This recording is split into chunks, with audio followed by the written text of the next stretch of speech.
పుల్లారావు గారికి కూడా బెనామీల పేరుతో భూములు ఉన్నాయి కాబట్టి కాస్త ఆ మేరకు ఆయన రియాక్ట్ కావడం మామూలే అధ్యక్ష. గుమ్మడికాయలు దొంగంటే భుజాలు తడుముకోవడం మామూలే కదా అధ్యక్ష. ఓకే, నమ్మకం ఉంటే నేను ఒకటే ఛాలెంజ్ చేస్తున్నాను అధ్యక్ష.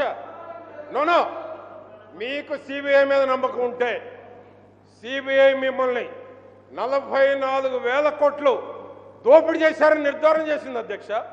ఎన్ఫోర్స్మెంట్ డైరెక్టరేట్ సిబిఐ మిమ్మల్ని నిర్ధారణ చేసింది. 43,000 కోట్లు మీరు ప్రజాధనాన్ని ప్రజా ఖజానాకు మీరు జమేయండి. నేను ఒకటే అడుగుతున్నాను అధ్యక్ష, మీరు 43,000 కోట్లు ఏదైతే సిబిఐ నిర్ధారణ చేసిందో తిరిగి ఖజానాకు జమ వేయండి. మీరు కోరుకున్న ఎంక్వైరీ మా ముఖ్యమంత్రి గారు వేసి అన్ని వాస్తవాలను బయటికి తీస్తారు. మీకు దమ్ము ధైర్యం ఉంటే రమ్మని చెప్తున్నాను.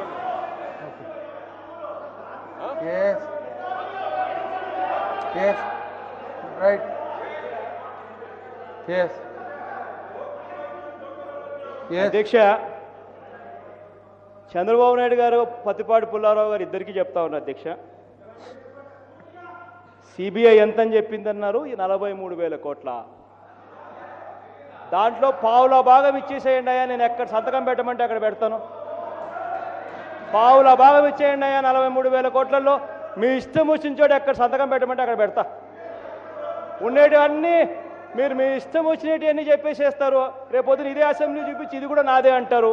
తీసేసుకోండి మీరే, మాకేం అభ్యంతరం, నేను సంతకం పెట్టి ఇచ్చేస్తాను. ఎందుకు ఊరికే నోరు ఉంది కదా అని ఇష్టం వచ్చినట్టు అబద్ధాలు. అక్కడ జరుగుతూ ఉన్నది ఏమిటి? అక్కడ క్యాపిటల్ ఫలాని చోట క్యాపిటల్ వస్తూ ఉంది అన్న సంగతి నీకు నీ బినామీలకు మాత్రమే తెలిసి ఉండి ఆ విషయాన్ని దాచిపెట్టి మీరు అక్కడ ఆ ప్రాంతాలలో నూజువీడు నాగార్జున యూనివర్సిటీ దగ్గర క్యాపిటల్ వస్తూ ఉందని చెప్పి మిస్లీడ్ చేసి ఆ తర్వాత నువ్వు నీ బినామీలు అందరూ ఇక్కడ చక్కగా భూములు కొనుక్కున్న తర్వాత క్యాపిటల్ మీరు అక్కడ అనౌన్స్ చేయడం అన్నది ధర్మమేనా అని అడుగుతా ఉన్నా. మీరు చేసింది ఏమిటి అధ్యక్ష? చివరకు అసైన్డ్ భూములను సైతం కూడా జీవో ఎప్పుడు ఇచ్చారని కూడా మీకు ఇంతకుముందే నేను చూపించా. అసైన్డ్ భూములు జీవో 41 మీరు ఇచ్చింది నిన్న ఫిబ్రవరి 2016లో ఇచ్చినారు. దీనికి సంబంధించిన జీవో కూడా మీకు మంచి ఉద్దేశాలు ఉంటే ఇది అప్పుడే ఎందుకు లేదు? ఈ జీవో నిన్నెందుకు ఇచ్చినారు జీవోను అధ్యక్ష? అదే మాదిరిగా అధ్యక్ష ఈ టాపిక్ లేకపోతూ అధ్యక్ష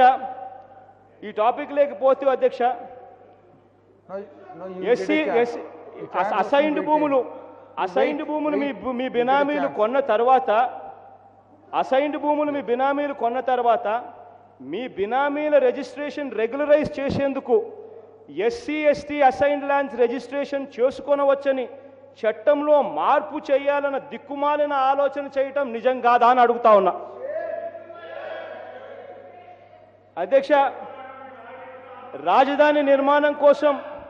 రాజధాని నిర్మాణం కోసం కేంద్రం ఇచ్చిన 2,000 కోట్ల రూపాయలను డైవర్ట్ చేస్తూ ప్రభుత్వం ఇచ్చిన డబ్బుతో కడితే సింగపూర్ ప్రైవేట్ కంపెనీలకు ఇవ్వలేమని, సింగపూర్ ప్రైవేట్ కంపెనీల కోసం తెచ్చుకునేందుకు కేంద్ర ప్రభుత్వం ఇచ్చిన 2,000 కోట్లను డైవర్ట్ చేసి సింగపూర్ ప్రైవేట్ కంపెనీలకు ఇవ్వలేమని చివరికి సింగపూర్ ప్రైవేట్ కంపెనీల కోసం రాష్ట్ర రాజధానిని తాకట్టు పెట్టడం ధర్మమేనా అని అడుగుతా ఉన్నా అధ్యక్ష.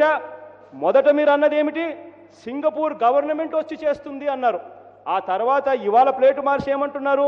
సింగపూర్ ప్రైవేట్ కంపెనీలు వచ్చేదానికి రంగం సిద్ధం చేస్తూ ఉన్నారు అధ్యక్ష. సింగపూర్ ప్రైవేట్ కంపెనీలు కట్టించిన దానికి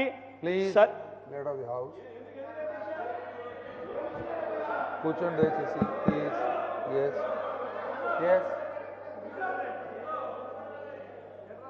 నేను వింటున్నాను అధ్యక్ష. ఏదైనా వాస్తవాలు చెప్తే సమాధానం చెప్పచ్చు కూడా అనుకున్నాను, కానీ అవాస్తవాలన్నీ నేను అడుగుతున్నాను అధ్యక్ష. ఒక్క మాట అడుగుతున్నా, ఈ సభ ద్వారా రాష్ట్ర ప్రజానికాన్ని కూడా అర్థం చేసుకోవాల్సిన అవసరం ఉంది. రాజధాని అధ్యక్ష, మన దగ్గర డబ్బులు లేవు. డబ్బులు లేకపోతే రాజధాని కట్టుకోవాలి. నేను ఒక పిలిపిచ్చాను Please.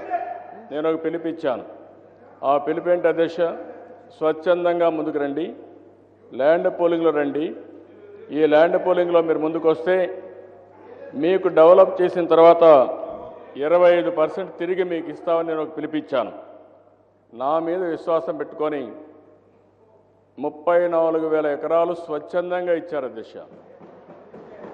ఇదే జగన్మోహన్ రెడ్డి కాంగ్రెస్ నాయకులే కాకుండా ఢిల్లీ నుంచి కూడా కొంతమంది తీసుకొచ్చి వ్యతిరేకంగా ప్రచారం చేశారు అధ్యక్ష. అందులో వైఎస్ఆర్ కాంగ్రెస్ ఉన్న వాళ్ళు కూడా ఇచ్చారు అధ్యక్ష. అదే మరి అధ్యక్ష రాజధాని పైన విషం చల్లుతున్నారు అధ్యక్ష. ఇప్పుడు కూడా నేను చూస్తున్నాను. ఈరోజు ఆరోపణలు చేశారు. నేను అక్కడ ఎవరు అడుగుతున్నా, ఈ సైడ్ అడుగుతున్న ప్రజలకు విజ్ఞప్తి చేస్తున్నా. పుల్లారావు పైన ఆరోపణలు చేశారు, నారాయణ పైన ఆరోపణలు చేశారు, చాలామంది ఆరోపణలు చేశాడు. అన్ని బినామీలు అంటున్నాడు. ఆయన చెప్పింది ఎక్కడున్నాయో ఆ పేర్లు, ఆ సర్వే నెంబర్లు ఇవ్వండి. మీరు డైరెక్ట్గా వెరిఫై చేయించండి, ఎవరిదైనా వెరిఫై చేయించండి. అది వాస్తవం అయితే ఆ మంత్రులు నేను డిస్మిస్ చేస్తాను. అది తప్పైతే ఈ జగన్మోహన్ రెడ్డికి ఏ శిక్ష చేయాలో ఈ ఔత్సాక్షిగా మీరు డిసైడ్ చేయండి. గుడ్డ కాల్చి మొఖానేయడం కాదు. అందుకనే క్రిమినల్ కేసులు పెట్టారు మీ మీద. బయట కూడా మీరు చూస్తారు. వదిలిపెట్టే సమస్య లేదు. మీ ఇష్ట ప్రకారం మీరు మాట్లాడితే మీరు అవినీతి కాబట్టి అవినీతి బురదలో నుంచి అందరికీ బురదలాంటే మాత్రం జాగ్రత్తగా ఉండండి. తమాషా అనుకోవద్దండి. ఎలాంటి ఎన్క్వైరీలు ఉండకూడదని నీతి నిజాయితీగా బతుకుతున్నాం. రాష్ట్ర అభివృద్ధి కోసం చేస్తున్నాం. 11 ఎన్క్వైరీల దిశ 24 గంటలు కోర్టు చుట్టూ తిరుగు మా మీద ఆరోపణలు చేస్తారా మీరు? ఇప్పుడు ఒకటి అడుగుతున్నారు దిశ, ఇక్కడ అన్నీ వదిలిపెట్టండి. ఆయన ఆరోపణలన్నీ నుండి చాలా చర్చలు జరుగుతాయి. చర్చల్లో మనం మాట్లాడుకుందాం, అన్ని రిబట్టలు చేస్తాం. నేను ఒకటే అడుగుతున్నా, వాళ్ళిద్దరి పేర్లు మీరు తీసుకొచ్చారు. ఎక్కడుంది సర్వే నెంబర్, ఎవరు బినామీ, అది ప్రూవ్ చేయండి. వాళ్ళ మంత్రులుగా డిస్మిస్ చేస్తా. రేపు ఈరోజే నువ్వు ప్రూవ్ చేయగలిగితే, ధైర్యం ఉంటే ఆ నెంబర్లు ఎక్కడున్నాయో చెప్పాల్సిందిగా నేను సవాల్ విసురుతున్నా. 3 రోజుల నుంచి అడుగుతున్నాను. సాక్షి అడ్డంగా అవినీతి పేపరు ప్రజాధనంతో పెట్టిన పేపర్ అది. రేపు ఎల్లుండి ఆ పేపర్ కాన్ఫిస్కేట్ చేశారు. అయిపోయింది, ఈడీలో ఉంది. ఆ ఆస్తి ఆంధ్రప్రదేశ్ ప్రజానికి ఉంది. తప్పకుండా ఆ ఆస్తి తీసుకుంటాం, వదిలిపెట్టే సమస్య లేదు. మీరు పాంప్లెట్ మారిగా రాయలేరు. నేను అడిగే అధ్యక్ష, మళ్ళీ అడుగుతున్నా. ఇక్కడ బీజేపీలు ఉన్నారు. అంత మునిపే చూశాను, విజయ్ కుమార్ రాజు పోలవరం గురించి మాట్లాడుతూ అంటున్నాడు. అవన్నీ ఒకవేళ వాస్తవంగా ఉంటే ఏం చేయాలని నేను ఒకటే చెప్తున్నా. బీజేపీ నాయకులు కూడా పోలవరం మేము కట్టాలని ఆశ లేదు, నేను కట్టాలని ఆశ లేదు. ఈ రోజే కేంద్రానికి కూడా నేను సిద్ధంగా ఉన్నా. పూర్తి చేయాల్సిందిగా కేంద్రాన్ని కోరుతున్నా. వాళ్ళేదో ఆరోపణ చేస్తే మీరు కూడా ప్రూవ్ చేయాలని చెప్పే విధంగా మాట్లాడారు. నేను చాలా స్పష్టంగా ఉన్న దిశ పదే చెప్పాను. 2018 పోలవరం పూర్తి కావాలి. కేంద్రం చేస్తానంటే పూర్తిగా ఈ రోజే ట్రాన్స్ఫర్ చేస్తాను అధ్యక్ష. తక్షణమే ఈ అసెంబ్లీలోనే కేంద్రానికి అప్పచెప్తానని కూడా నేను మీకు తెలియజేస్తున్నా. అనవసరంగా ఆరోపణలు చేసి ప్రాజెక్టులు అడ్డం పడొద్దండి, అభివృద్ధిని అడ్డం పడొద్దండి. మళ్ళీ సవాల్ విసురుతున్నా. మీరు చెప్పిన ఆరోపణలకు సమాధానం చెప్పాలి. లేకపోతే తోక జాడిస్తే అది మంచిది కూడా కాదు. ముందు ఇది చెప్పండి అధ్యక్ష. ఈ సభ జరగాలంటే వాళ్ళిద్దరి పైన చేసిన ఆరోపణలు నిర్దిష్టంగా ప్రూవ్ చేసిన తర్వాతనే ఫర్దర్ గా ముందుకు పోవాల్సిన అవసరం ఉంది. Yes.